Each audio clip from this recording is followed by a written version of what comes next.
Hello, everyone. Welcome back to our weekly Sunday meet. So, we are continuing our discussions on COVID.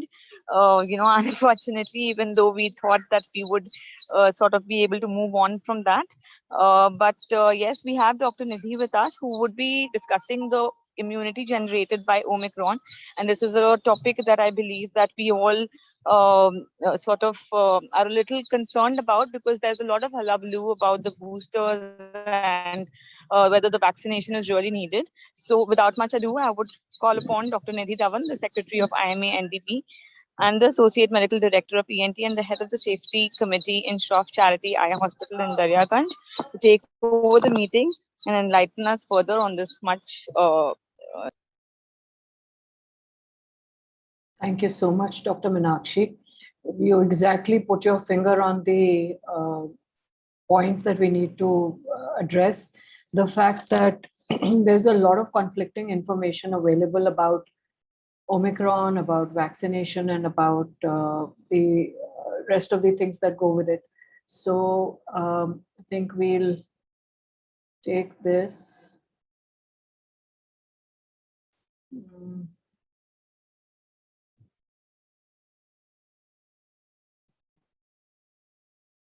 Here. So, I will also address that CBC that we have received on our group in a little bit.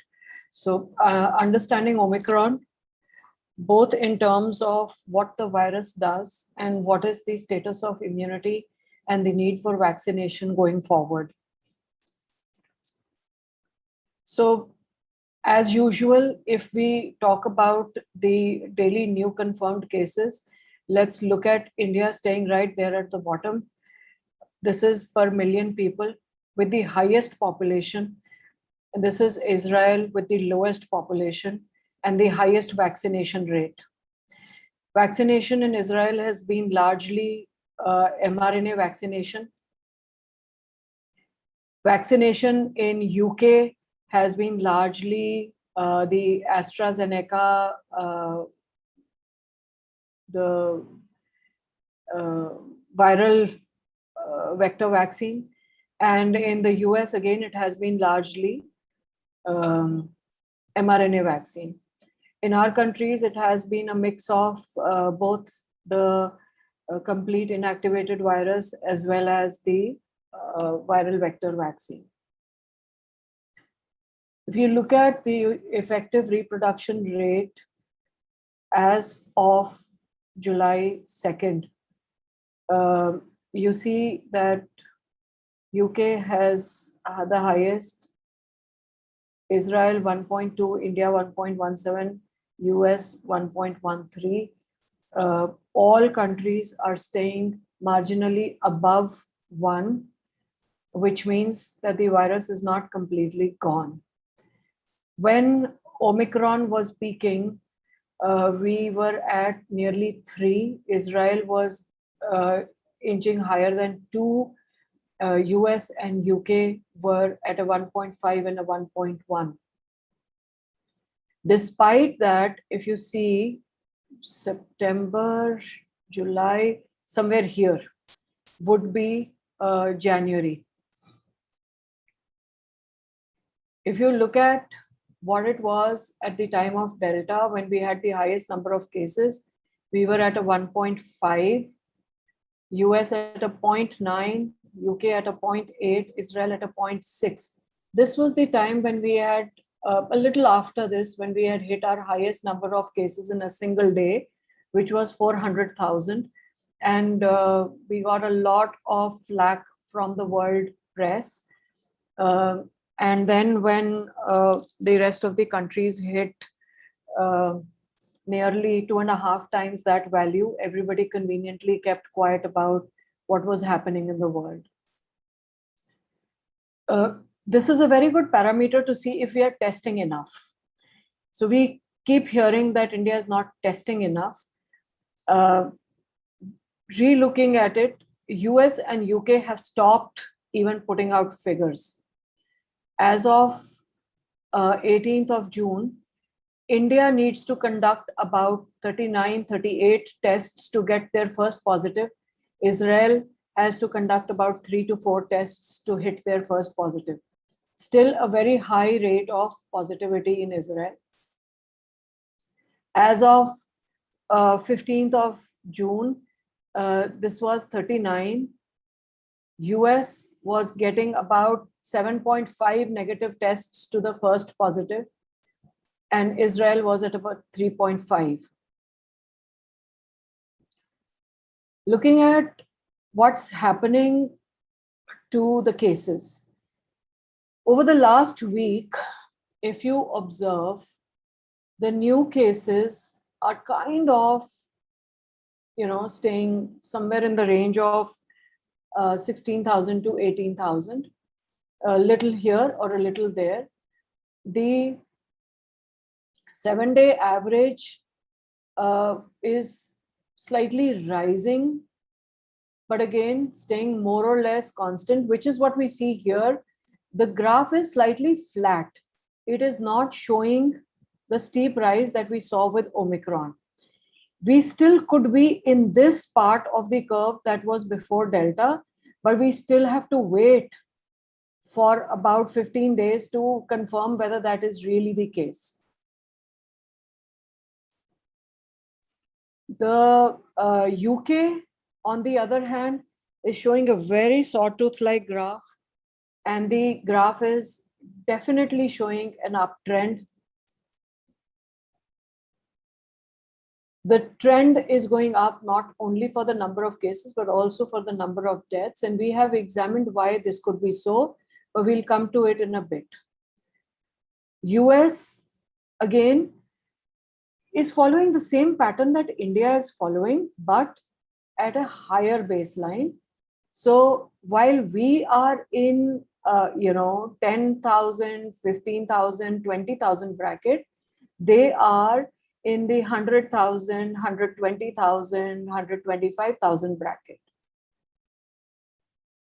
with a population which is comparable to the population of Uttar Pradesh, I might add.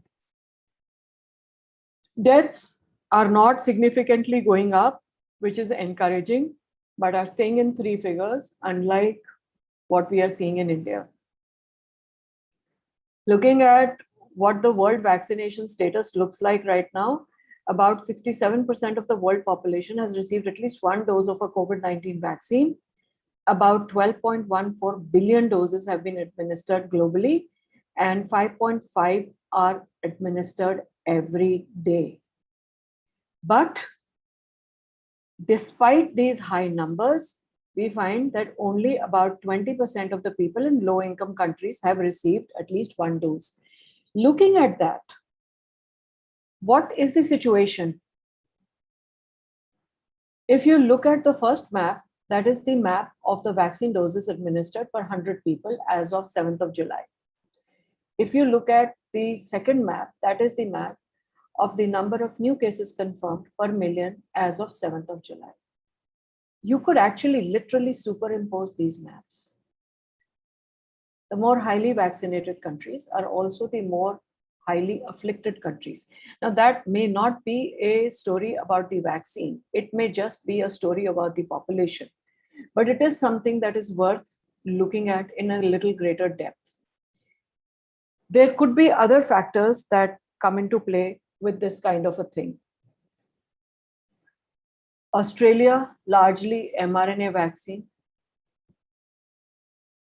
US, largely mRNA vaccine. Canada, largely mRNA vaccine. UK, largely AstraZeneca vaccine. China, Sinopharm. China, we don't know what's happening here, right?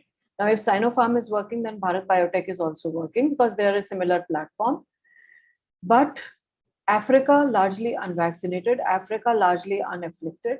You could say that we are not doing enough testing over there, but the people are not falling enough sick over there also. We have seen the progress of variants from Alpha to Omicron, having skipped Nu and Epsilon, but we will examine what is happening with Omicron. Now, this is where Omicron seems to have emerged as a standalone variant. If you look at the Delta variant, most of the Omicron mutations are in the receptor binding domain and the receptor binding motif. These tend to both increase the affinity of the virus to bind to cells and also increase the stability of the bond. There is a slightly improved binding stability, but there is a substantially increased binding affinity. This is largely attributable to these three mutations, the T478K, the Q493K, and the Q498R. The Omicron has a slightly different symptom profile, with runny nose, according to the Zoe symptom app, being the highest. Headache is significantly present, as is fatigue, as is sneezing, as is sore throat. We've seen all of these. Now, all of these are also the features of a somewhat severe head cold that you could get with a rhinovirus. Rhinovirus is another coronavirus which has been present with the human beings for centuries and millennia. If you want to compare what happens between Omicron, Delta, and other viral illnesses, fatigue is common in all, headache is common in all, runny nose is common in both Omicron and Delta, but with others, it may or may not happen. Sore throat common in both. Sneezing is a feature which has been added to Omicron. Chills, high-grade fever, persistent cough. My experience was that persistent cough was coming, but the Zoe tracker says that persistent cough is not so common. The chills and fever, shivers, not so common. Fever, not so common. Brain fog, not so common. Muscle pain, loss of smell, chest pain, not common. These are all uncommon features. So we all know, the symptom tracker that Zoe has been following, and how good of work they are doing in tracking what is happening with the pandemic. This is a study which talks about prevalence, duration, and risk of hospital admission in individuals affected with SARS-CoV-2 during Omicron, comparing it with Delta. This is also from the Zoe study. So several studies from South Africa seemed to indicate that infection with Omicron variant was slightly less severe than with the previous dominant variants and had significantly lower rates of hospital admission. This was the premise that this study started with. The Mediterranean study from France, the IHU Mediterranean infection, investigated the first 1,119 Omicron cases in France and reported again significantly lower rates of hospitalization, need for intensive care, or even mortality compared to more than 3,000 Delta cases that they saw. This study is largely kind of in tandem with what we saw earlier, because it is based on the Zoe app. So if you look at this circle, headache is the most common. If you look at runny nose, it is pretty common. Sore throat, very common. Sneezing, hoarseness of voice and some cough, loss of appetite. Now, these are the ones which are very rare. Burning skin, hair loss, blistering of feet. These are the ones which are less common. The light blue is Delta. The dark blue is Omicron. Irregular heartbeat. Kind of same with both Delta or Omicron, which means POTS could be common with both. So the symptoms are largely upper respiratory symptoms with largely maintained lower respiratory and systemic health. It is interesting that if we look at Omicron, you see that the disease could last up to 20 days in combined matched cohorts. But this is an overall thing. You look at 2 doses of the vaccine, that's your primary vaccination, and you find that Omicron kind of finishes within the week, around 4.5 to 6 days. Delta, despite 2 doses of vaccine, can carry on for the same duration of about 3 weeks. You look at 3 doses of the vaccine, it further shortens the duration of disease to about 5 days. This is the active portion of the spike which attaches to the ACE receptor. You find that most of the mutations have happened in the same region for Omicron. There are 43 amino acid mutations in the spike protein and 34 residues in more than 60% of available sequences. So the active site of the spike protein is being altered, which changes the antigenic character of the site as well as the binding affinity. So the mutations in the Omicron receptor binding domain distort the epitopes for not only the antibodies that the body produces for its own protection, but also the therapeutic monoclonal antibodies, which are largely escaped by Omicron. Coming to, and this was published on the 1st of June, so this is pretty recent. This takes into account all the variants from Omicron also. So we are going to discuss the virology, the immunopathogenesis, and the lab diagnosis of Omicron and the way forward. Should we be scared? Is it a matter of concern? Is the virus becoming endemic? And as it is becoming endemic, is it really becoming mild, or is it still something that we have to be apprehensive of? The brief summary. If you look at the lineage, Delta had a B1.617 lineage, whereas Omicron had a B1.1.529 lineage. The origin of Delta, the first few cases were discovered in India, and the first few cases over here were discovered in South Africa. The subvariants, there was one AY 4.2, but in Omicron, we are seeing accelerated subvariant generation, and now we have even reached a 4 and a 5. The total mutations here, there was a mutation jump here too. There were more than 13 mutations, and of which 9 were in the spike protein. There are more than 50 mutations, 62 or 63 to be more exact, of which 36 to 39 were in the spike protein.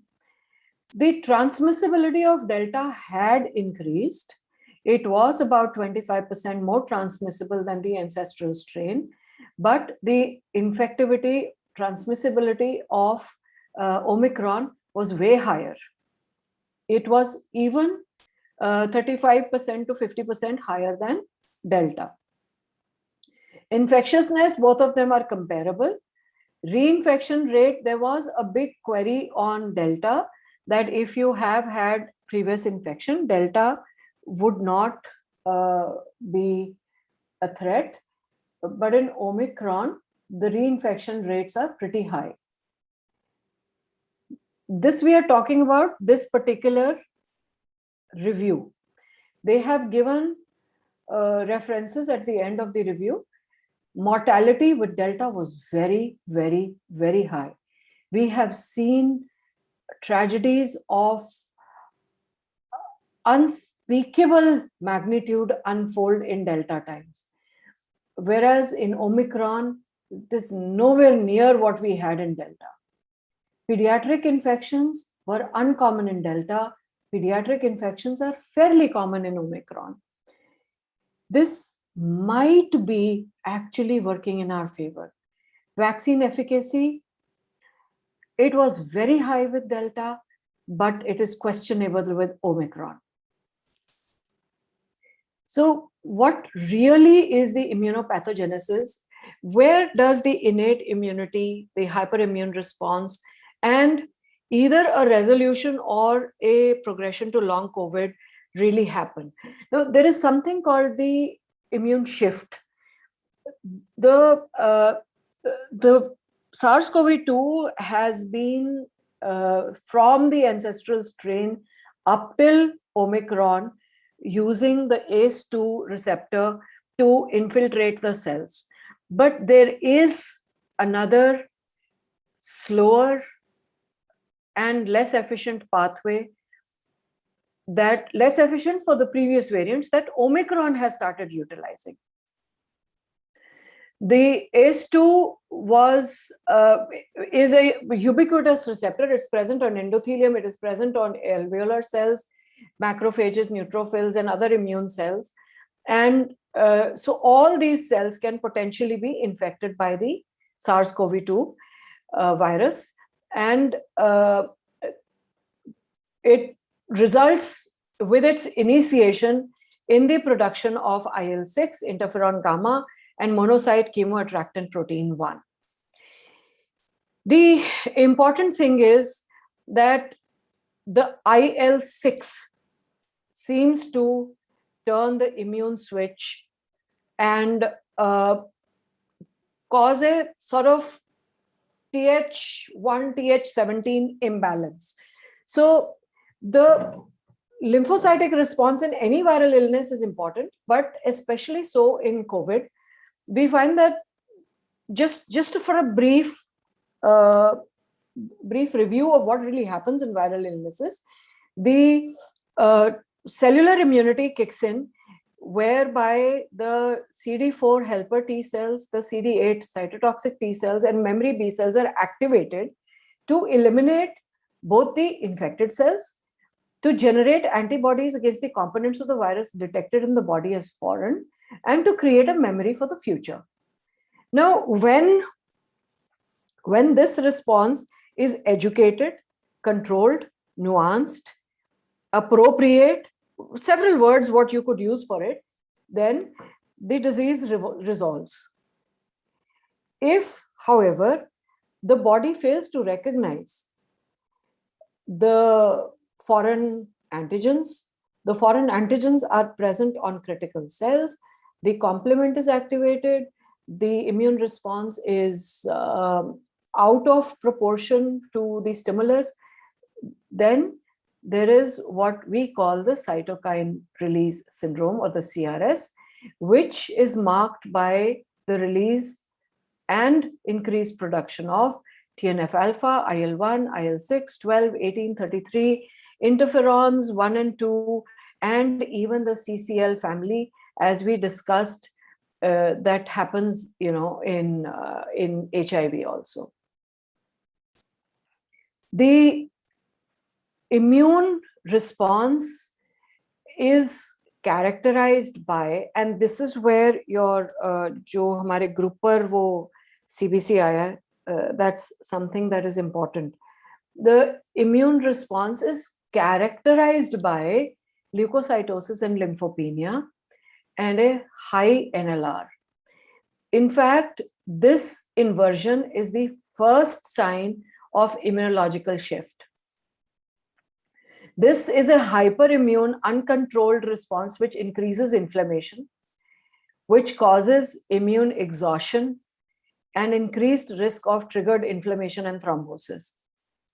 The raised cytokines, the lymphocyte overactivity causes progressively increasing immune malfunction, which exhausts the lymphocytes both in terms of function as well as in numbers, and also the trapping of the immune cells in the neutrophilic extracellular traps, the NEToses. Now, these NETs are formed by neutrophils which have engulfed the virus, by the thrombocytes, by the RBCs, and these form aggregates. The sluggish circulation, the sluggish immune response, the increased thrombosis, and the decreased immune capability at this time results in multi-organ failure. Now, is IL-6 really the trigger?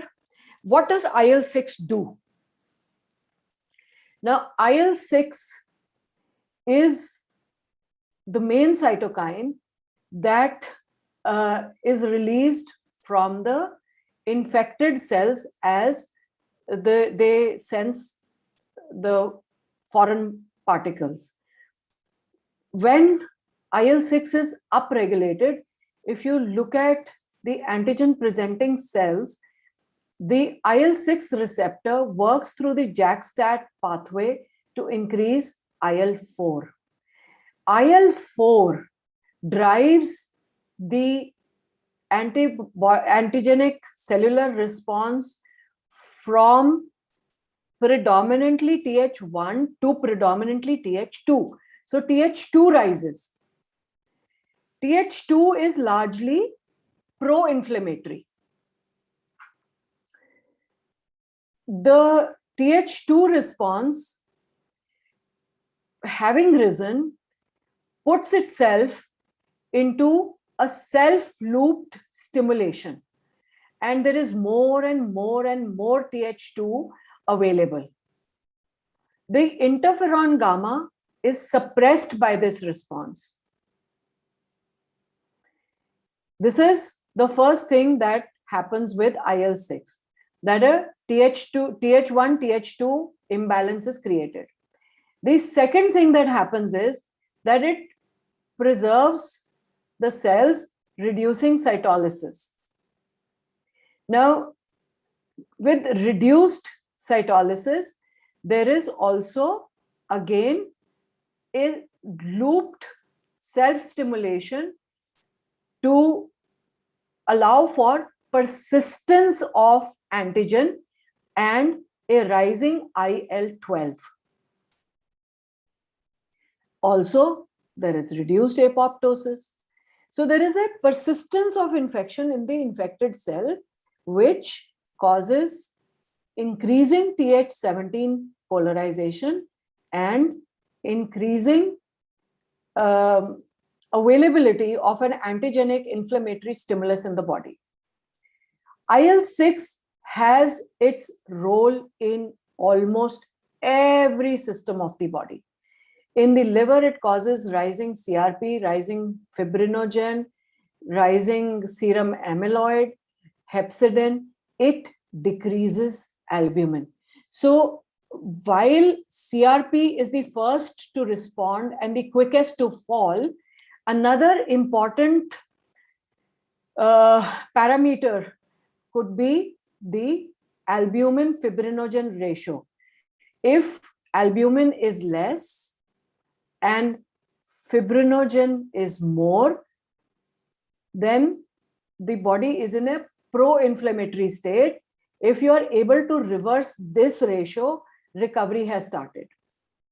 It works on the hematopoietic and the megakaryocytic stem cells in the bone marrow to cause decreased platelet production, as well as relative anemia, slowing down hematopoiesis, osteoclasts so that it weakens the bones, synovial fibroblasts so that it causes joint pains, works on the lymphoid cells, the angiogenesis, the mesangial cells in the kidney, the keratinocytes in the skin and the hair. So it affects all the systems. And we have seen that it causes a predominantly Th17 response, which promotes chronic inflammation and autoimmunity. In the presence of Th17 autoimmune favored response, the B cells are also working towards antibody production, which is more in favor of autoimmunity. IL-6 has been implicated in kidney disease, it has been implicated in rheumatoid arthritis, it has been implicated in cancers, it has been implicated in almost all diseases that have an inflammatory basis. This study says that the old paradigm that IL-6 simply enhances the Th17 response and suppresses Tregs is false. There is evidence that IL-6 classic signaling induces Th17. So it's not just that it enhances pre-existing Th17, it induces a Th17 response.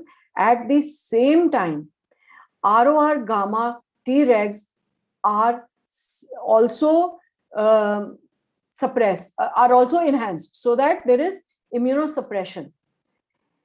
So if there was a good target for clinical resolution of disease, IL-6 would be one. We've gone through this many times, but still,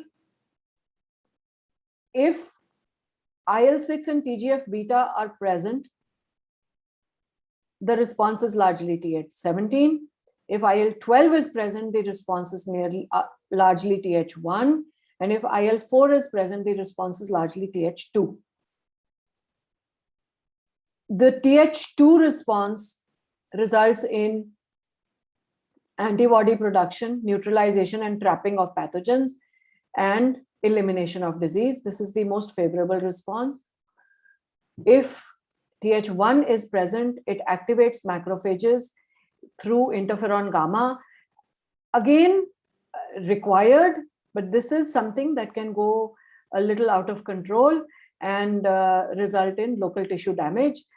But it is the Th17 response which recruits inflammatory cells like neutrophils for elimination of intracellular pathogens. But as it goes out of control, as it causes suppression of T regulator cells, there may be persistence of antigenic stimulus and persistence of inflammation.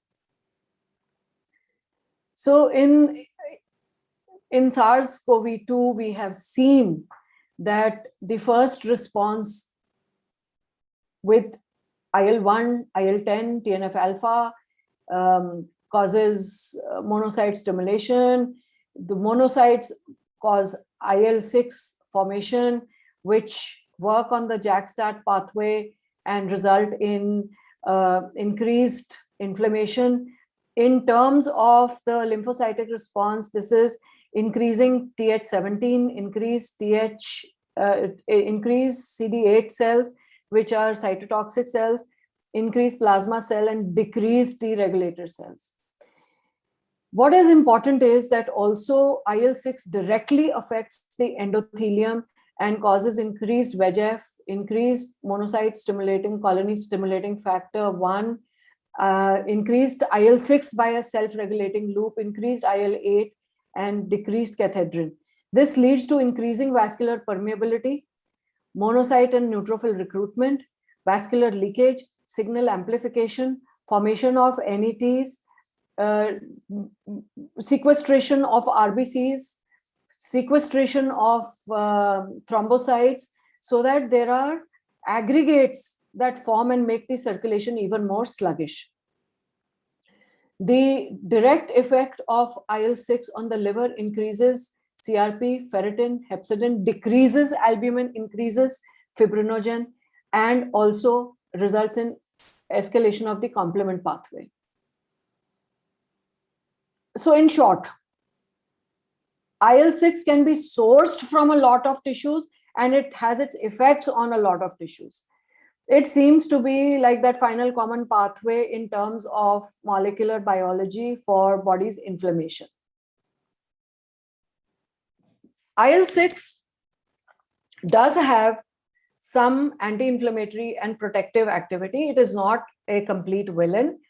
The classical signaling with activation of GP130, which leads to intestinal epithelial cell proliferation, inhibition of epithelial apoptosis, and IL-6 dependent regeneration of liver and pancreas.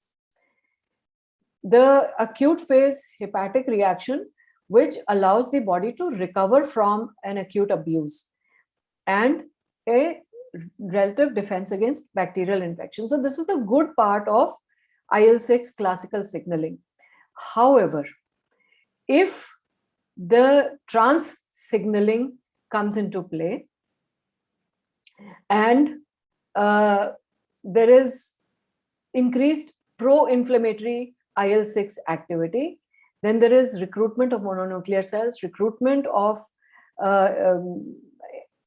stimulation of endothelium, stimulation of smooth muscle, inhibition of T cell apoptosis, and inhibition of T cell differentiation with persisting inflammation. Interestingly, this is not just happening in COVID. Even in tuberculosis, there is decreased IL-6 expression on CD4 cells in persistent active tuberculosis. A lot of features then are common when there is acute phase, and when there is IL-1, TNF-alpha contributes both positively and negatively to control mycobacterial infection. Patients with lung cavities have higher percentage of polymorpho nucleosides in bronchoalveolar lavage and decreased IL-6. Coming back to COVID, we know this diagram from times immemorial, 2 years now, 3 years. So stage 1 is an asymptomatic stage where innate immunity will be activated, where virus will engage with pathogen associated molecular pattern receptors, and there will be a type 1 interferon response. And the next stage is that of not very severe symptomatic disease, in which the adaptive immune system begins to kick in. There is generation of specific antibodies, there is activation of the T cell response, and there is a release of damage associated molecular patterns, which then can trigger the cytokine release syndrome, resulting in the severe respiratory multi-organ inflammatory thrombotic state of COVID, which is driven by IL-1, IL-6, TNF-alpha, GM-CSF, interferon gamma, which has coagulopathy and complement activation. The cytokine response seems to be the switch for people who are going to go downhill, and the viral load at that time is not the culprit for the disease. It is our own body fighting the virus, which has gone out of control, that kills the host. So what is the right time to start aggressive anti-inflammatory or anticoagulant therapy? The time to start aggressive therapy would be in this state. When it already reaches stage 3 is where, and that's what sir used to say, jaldi shuru karo, so that those complications do not happen. All this has been very true for most of the COVID-19 cases. But is it as true for Omicron is what we have to examine. So we know that, if there is a balanced Th1, Th2 response, when there is adequate antiviral cytotoxic response, then there is resolution and there is also antibody formation. However, if there is an imbalance with the Th1, Th17 axis, which results in decreased or depleted Th2 T regulator cells, then there is uncontrolled inflammation, cytokine storm, and multi-organ failure or death. The timeline has typically been, about 5 days of incubation, about 10 days of mild phase disease, and days to weeks of severe disease and recovery. Some people go into long COVID and even in recovery will not have complete recovery. It takes long time to recover fully. The various treatment protocols, whether with antivirals, interferons, HCQS, or with IL-6 blockers, IL-1 blockers, or even steroids, have tried to limit the inflammatory response and suppress the viral load. So what is really important is the appropriate versus inappropriate immune response. What is really important is the immune shift or the immune exhaustion that derives the disease spiral. Now, the first thing that happens is an uncontrolled innate response. The second trigger is the diminished adaptive response. This immune dysregulation damages the lymphocytes, especially the T cells, activates the macrophages, and activates the cytokine cascade. The T cells that are critical in this are the killer cells, which should eliminate the infected host cells, which are unable to do so, and the helper cells, which induce B cell activation and antibody formation, which are unable to do so. So this is a direct quote from the paper. The immune neutralization of SARS-CoV-2 requires a good, robust cytotoxic T cell response, which depends on individual genetics and does not need antibodies.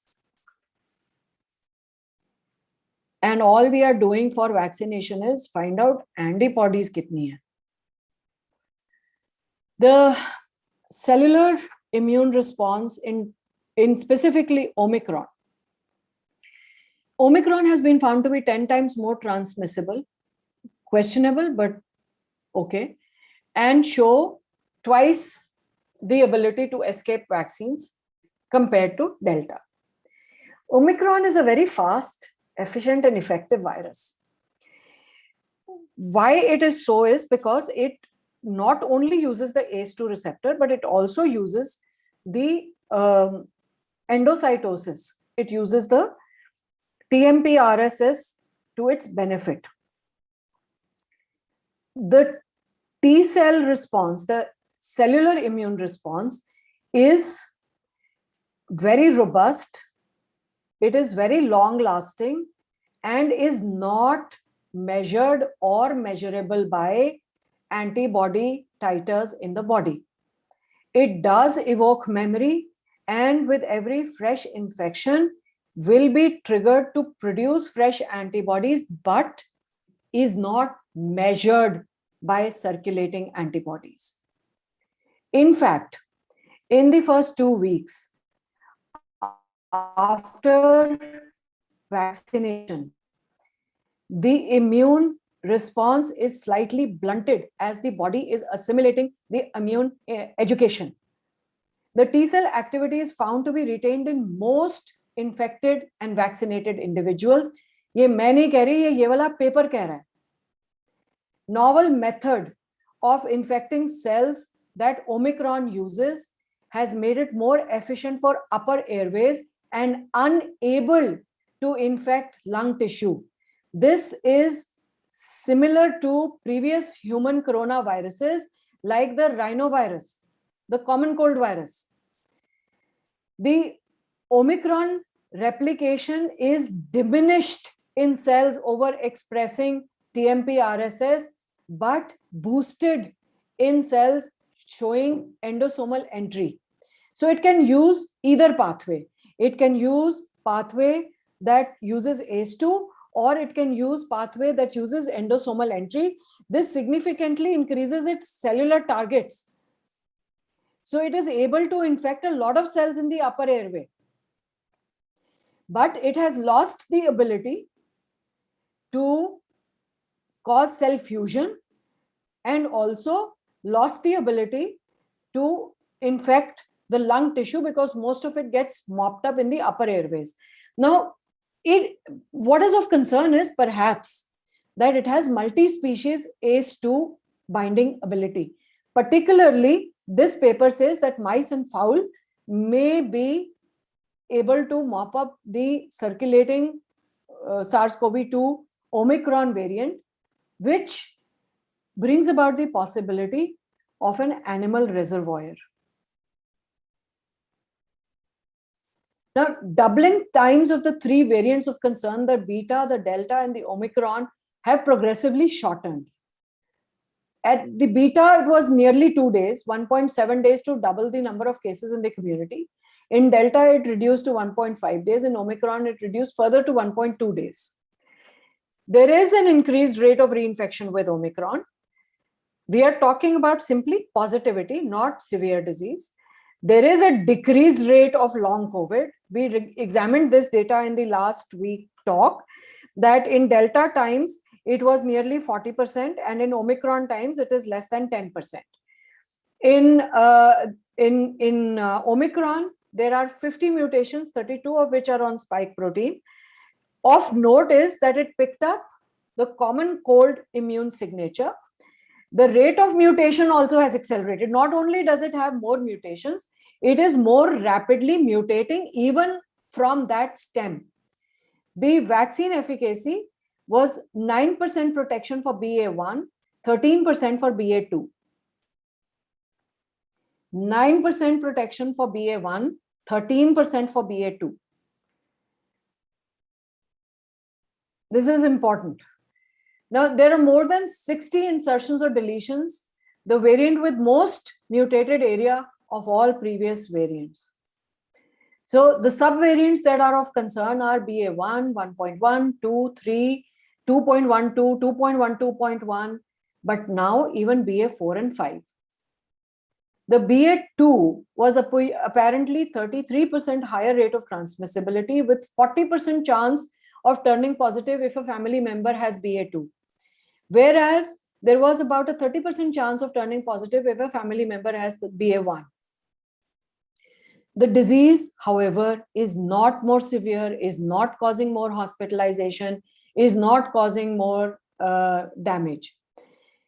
About 13.5% of individuals with BA2 spread it to their families. Now, with BA4 and 5, it shares a mutation from Delta. The L452R mutation from Delta is present on BA4 and 5. Does this make it more dangerous? Or does it offer cross immunity to people who have been previously infected by Delta? That is the important question to answer. The spike mutation profile of BA4 and BA5 is, so mostly it is in this receptor binding domain. Part of it is at the N-terminal domain. The mutations Q498R, S371L, T478K increase affinity but lower fusion capacity. That means it can affect cells which express ACE2 but cannot cause damage in the cells by causing lysis of their cell membranes. The T478, the N440K and the N501Y increase infectivity and perhaps help in escaping immune memory. Most of the mutations of concern are in this area. So if you look at this is B1, 1.1.7, 1.351, 1.617, and BA.1. So if you see the number of mutations here, these are the ones which are of concern.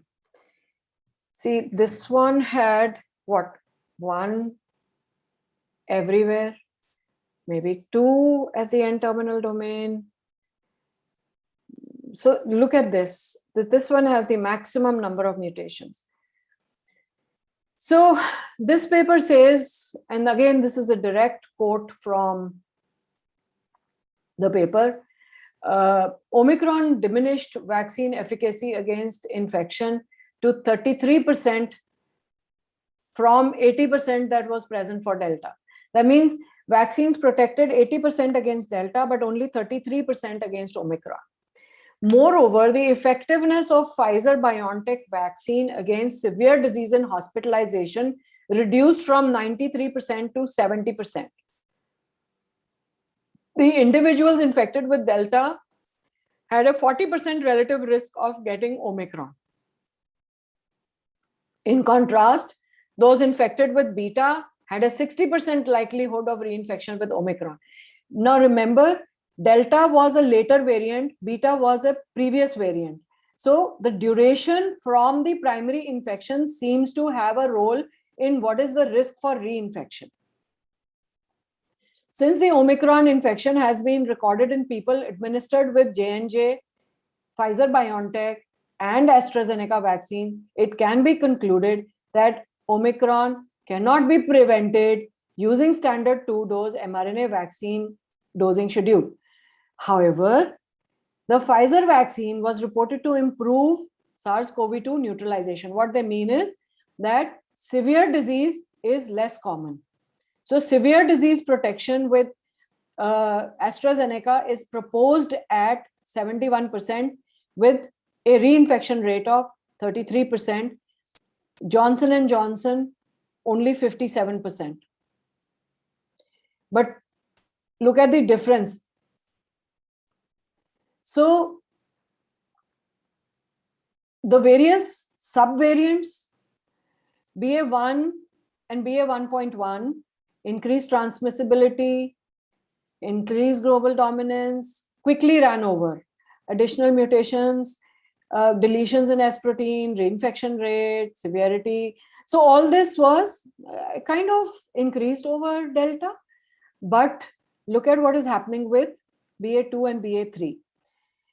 The BA2 variant was at least 3 times more severe in terms of transmissibility, in terms of infectivity, in terms of number of additional mutations and global dominance than BA1. But is simply the presence of mutations and presence of virus in the community an indicator? So should we be counting numbers now? An indicator of where attention should go? Is it an indicator of what is happening to the human host? Now, this is a very interesting study done by a New York, Qatar collaboration. Duration of immune protection of SARS-CoV-2 natural infection against reinfection in Qatar. This study particularly studied protection offered in unvaccinated individuals. Protection of pre-Omicron primary infection against pre-Omicron reinfection. That means if there was any infection from the Wuhan Alpha, Beta, or Delta, Did it offer protection against reinfection? This is pre-Omicron. They say that a natural infection in unvaccinated individuals offered an approximately 85% protection. The vaccine offered about 84 to 95% protection.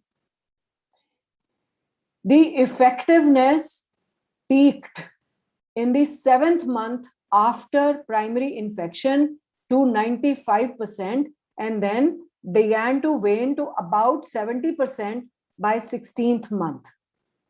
Now, if they did a statistical analysis using the Gompertz curve extrapolation, they predict, this is not actual observed, this is a predicted waning effective protection of about 50% at 22 months and less than 10% at 32 months. This is from pre-Omicron primary infection to pre-Omicron variants leading up to Delta. Now, so we know that this is comparable or better than vaccine protection. Protection of pre-Omicron primary infection against Omicron infection. This, they said, was about 38% and showed a decline with increasing time from primary infection. Ye bhi humne dekha in the last. Now, Gompertz curve projection made it less than 10% by 15th month. We saw vaccine efficacy also having dropped to 10% after 15th month. Now, this is, can you become positive? Can you get infected with Omicron? The vaccine and the first infection, primary infection, are comparable. Now look at what is the effective protection against severe, critical, or fatal reinfection. They are categorical in saying that this is a 97.3% protection in previously unvaccinated people. The protection is similar irrespective of age. It is same for people more than 50 years of age, which is not the same in vaccines, by the way. हम कह रहे हैं कि more than 50 years को revaccinate करने की जरूरत है क्योंकि vaccine efficacy wane कर रही है उन लोगों में. This last statement is a direct quote from the paper. Protection against severe reinfection remains very strong with no evidence of waning irrespective of variant for over 14 months after primary infection during the period of study.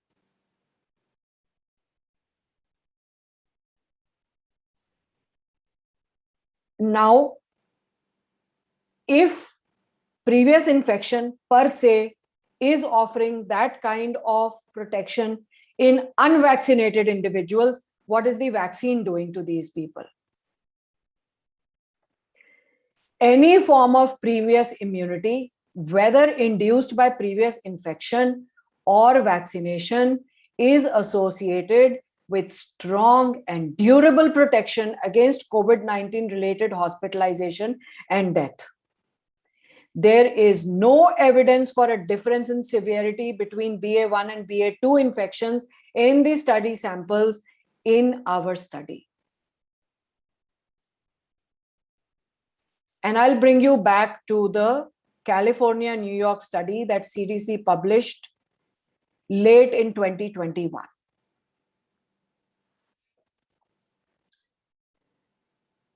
This is the start of the Delta variant. If you look, there is no previous diagnosis of COVID-19, but this is the highest number of cases where the person is unvaccinated, uninfected. But look at unvaccinated with previous COVID-19 diagnosis. You see this little light blue line? This is the level of protection from here to here is the zone of protection for previously unvaccinated, naturally infected people. This is not to say that natural infection is the way out. It is simply to say, if you got the natural infection, the immunity that you gained is robust, at least comparable to, perhaps better than, vaccine-induced immunity. These are the people who were vaccinated but had no previous diagnosis of COVID-19. They are still at a marginally higher risk than those who have been infected. The best, however, are those who have been vaccinated and who have been previously infected. ये सब data है in the open. It's all there for us to examine. So the time is to be careful, not fearful. The time is to examine all available information and to follow science and logic. Boosting every 6 months is not the answer. I would say that if you have comorbidities, if there are administrative reasons to boost, आपको foreign travel करना है और आप उस booster के बिना जा ही नहीं सकते, आपको एंट्री नहीं मिल रही, जो कि अब नहीं है. I mean, most of Europe has dropped vaccine requirements. They're asking for a COVID-19 negative report. They're not asking for vaccine reports. So we should be moving towards a logically driven, individualized prescription for vaccination rather than a public health blanket mandate for vaccination now. Vaccines do work. But the emergency use authorization that mandated vaccination for entire populations, that time is over. We all have immune memory. We are talking about seroprevalence rates approaching 100% in most populations, including Africa, where we have not seen severe disease, deaths and hospitalizations. And I know this is very provocative, but I think no studies on COVAX in Poonam mein, unfortunately. India में कोई कुछ नहीं करेगा. नहीं, हम लोग करें क्या? हम इतने बिजी हैं 4 लाख लोगों को डील करने के लिए कि हम 10 लाख वालों से हार जाते हैं. और पता है, मैंने ना बूस्टर लगवा लिया. Unfortunately just before you said there is no need to get the booster. नहीं, वो लगवा लिया, कोई बात नहीं. आप अब UK, Denmark, Britain, US travel कर सकते हो. But I'm saying it's not offering any additional. Yeah, and I felt so much of malaise after that. I was almost unwell for 6 days. So I feel like boosting. So I've told at least my family not to get themselves vaccinated after suffering. I would say that vaccination has to be individualized. Yeah. Also, in my opinion, personal protection during times of rising incidence is more important than vaccination during rising incidence, because vaccination के time पर आप immune education वाली window में ज़्यादा susceptible हो. बिल्कुल बिल्कुल. तो अगर आप वो 1 हफ्ता निकाल सकते हो तो आप रुक जाओ. हाँ, ठीक बात है. अच्छा, मैंने अपने पेरेंट्स को भी नहीं वैक्सीनेट कराया बूस्टर से. मैंने भी नहीं कराया. They are 86, 87. नहीं, मैंने भी नहीं कराया. No need. हाँ, no need. At least that is what I feel. Meenakshi will tell me what she feels. नहीं, because problem क्या है, वहां जाके इन्फेक्शन पकड़ लाएंगे. That is one. Second is, what is the benefit that the booster is offering? We've seen in these reports that the booster is not significantly offering any great advantage. Because अब Omicron तो वो बिल्कुल ही mutation वाले हो गए, तो फिर फायदा क्या? नहीं, और Omicron, fortunately, having picked up the common cold immune sequence, हाँ will continue to infect, continue to evolve, and continue to cause some disease. right It is acting like a live booster. right Meenakshi कुछ नहीं बोल रही है, मेरे को डर लग रहा है कि अभी वो क्या बोलने वाली है. No, not at all. I think we've been talking about it for almost 2 to 3 weeks now, and you've just fortified our beliefs about how COVID-19 is something that we really should stop fretting about. You like very brilliantly you've depicted it in all your research about how the inflammatory phase is something that we are not having to deal with, and thus the need to fret automatically sort of goes away. And then we've just been fortifying this, that the booster is just something that needs to be individualized. Everyone, just like hypertension, the treatment is individualized. It's not just Right. everyone gets Right. this. So that the booster, if it's actually required, and Dr. Nidhi said that if you have comorbidities, but I honestly don't think that even if you have diabetes, if you have hypertension, you need to go for the booster unless they are uncontrolled. So if it is controlled hypertension, controlled diabetes, I honestly wouldn't. Dr. Poonam just said that she had 6 days of malaise when she took the vaccine, and that is pretty much all you're getting, even if you're getting the infection. Yeah. Right. So I mean, last week only she talked about कि नहीं लगवाने का कोई फायदा नहीं है, and I had already got it and I realized कि my God, I'm suffering so much. पहले भी हम बोल रहे थे, Dr. Nidhi was also in concert with us, but it's just we were trying to be a little subtle about it, but we decided to sort of be a little bolder maybe last week. Illness में ना actually जब आपको पता लगता है आपके घर के नीचे ही लग रही है और आराम से लग रही है, तो आपको लगता है चलो let's get it done. That's what I think. And now there is talk about fourth boosters, and there is talk about I know it's endless. It is endless, and it is not needed. Yeah, and so many of our friends who are in the US and UK, they are all talking about the fourth dose which have already got, and it's going on and on. The patients even come to us. There are some patients from who maybe traveled to the US and they've gotten their boosters there.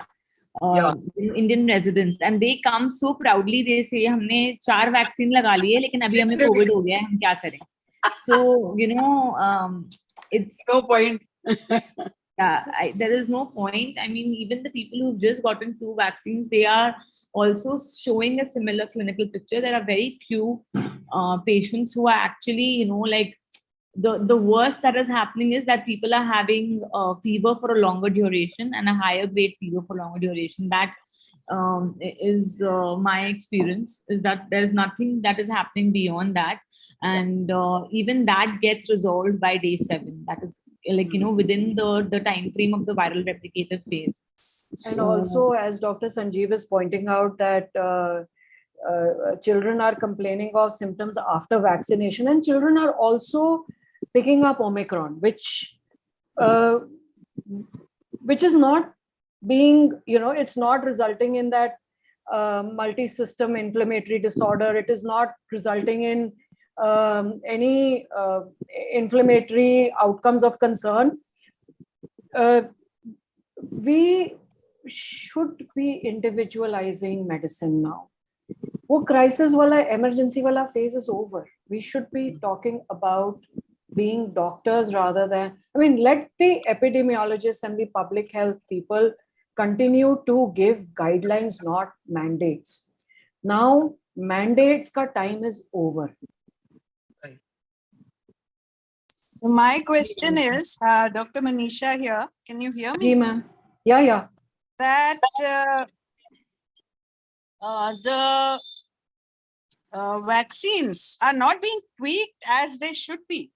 Like influenza, keeps pace with the new variants and etc. But over here, why vaccine manufacturers are lagging behind? क्योंकि उन्होंने बहुत सारी बना के रखी हुई है, वो कौन लेगा? वो चक्कर है, तो बड़ा मुश्किल। एक तो वो कौन लेगा, दूसरा दूसरा, जब तक वो ओमिक्रॉन की बनाएंगे तब तक Omicron, so there is not only has Omicron produced more mutations, but also it has an accelerated rate of mutating. So these subvariants of Omicron are almost like a new virus. They are not able to keep pace. They will not be able to keep pace with it. This is just a big pharma money making whatever, but I avoided booster till June, May beginning. I avoided, but when I saw my daughter and son-in-law getting a second Omicron infection, I got a bit rattled and I went and took a booster, the precaution dose. Otherwise, I was holding on with my Omicron in Jan and with that belief and confidence. But then I lost. Ma'am जब हम कहते हैं 97% protection, तो भी 3% को तो हो ही सकता है. Correct. And 2-3 और वो 3% every day even now. नहीं, but they are not dying of COVID. They are not dying of COVID. But COVID can be a trigger. Yeah, they are dying with COVID. So mix of vaccines, there are numerous studies which say that boosting with a mix produces a better immune response than not mixing them. However, मैं तो अब question कर रही हूँ कि vaccine कर क्या रही है. करना भी नहीं चाहिए बेकार में, जब तक they are tweaking with the new variants. Otherwise, no use. I have a question, Dr. Nidhi. जी ma'am. You know my daughter's case. She got COVID, severe COVID in January 22. जी ma'am. So she's exposed to patients. देखती है OPD देखती है रोज. तो वो should she go for booster? Ma'am, I would say that again, it has to be a very individual and very targeted call you take. मैं अभी भी कभी मुझे लगता है कि मैं एक्सपोज हुई हूँ तो मैं अपनी आइवरमेक्टिन और HCQS की डोज ले लेती हूँ. अब मैं उसको वीकली और मंथली भी नहीं ले रही. मतलब now I'm not even HCQ for other reasons. No, so that's what I'm saying कि अगर मुझे लगता है कि मैं एक्सपोज हुई हूँ तो मैं ले लेती हूँ. I did get Omicron in January. Till then, I was dodging the bullet. Ever since, I have seen a lot of patients who could be COVID positive. Now people are honestly not even getting tested because क्या है, बुखार है, 5 दिन में खत्म हो जाएगा. 3 दिन में भी. 3 दिन में भी खत्म हो जाएगा. गले में दर्द होता है, बहुत दर्द होता है. हाँ. तो वो ENT के पास इसलिए आते हैं ये सोच के कि ये टॉन्सिलाइटिस है, और टॉन्सिल होते नहीं है, फेरेंजाइटिस होता है. So I would say that अगर आपको लगता है कि उनको बूस्ट करने की जरूरत है तो it has to be a very individual decision. That's one. Second, अगर आपको बूस्टर लेना भी है तो राइजिंग कर्व में मत लीजिएगा, क्योंकि जब आप राइजिंग कर्व में लेते हैं तो मीन्स के जब कम्युनिटी में cases are increasing, at that time आपको अपनी हर एक इम्यून सेल चाहिए, और जब आप वैक्सीन लेंगे तो आपका इम्यून सिस्टम वैक्सीन को असिमिलेट करने में बिजी हो जाता है. तो फॉर द फर्स्ट वीक और 10 days after vaccination there is a dip in your immunity. Okay. When it is there in the community, then we should wait. No, when it is there in the community, when the cases are rising in the community. Yes. When you feel it is flattened, when you feel like the number of cases are not rising exponentially, when you feel like you can do with a little bit less immunity for a couple of weeks, that's when you should boost, if at all you have to boost. Okay. Otherwise, boosting, in my opinion, has no great advantage. Okay. Thanks.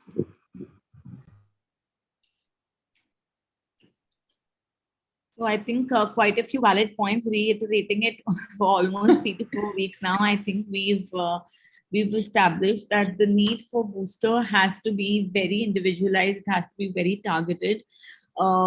We all have to be very well aware of the fact that there is no vaccine that is providing sterilizing immunity against COVID. And, infection hone se sirf, I guess, mask ruk sakta hai. Now, whether the mask is a mandate or not, that is still that we are not debating. But yes, the need for boosters, that is, something that needs to be individualized. I don't think there should be any mandates. Dr. Nidhi did mention that if there are any administrative reasons because of which you do need to take the booster, then you can go ahead. But again, we are challenging the administrative need for the boosters as well. So thank you, Dr. Say if a Nidhi, person like, sorry for interrupting, Meenakshi. If a person like Djokovic can forego the Australian Open because he will not be vaccinated. Yes. That's a choice we choose to make. अगर मेरे लिए Europe जाना ज्यादा जरूरी है तो मैं vaccinate हो जाऊंगी. अगर मैं कह सकती हूँ कि मुझे नहीं जाना, so that's a choice I make. So that's what I'm saying now. Absolutely. So he chose to, he believed that the vaccine would affect his performance. Yes. And he refused to go for the vaccine, and even forgo as she said, he gave up the Australian Open. Yeah, Australian Open altogether. So that was, again, so I think that we should all be given this choice, irrespective of where we want to travel. Thank you, Dr. Nidhi, for taking up these very, very pertinent topics every week with us. And a big thank you to all of you for joining in and keeping this show alive. We'll be back again next week. Until then.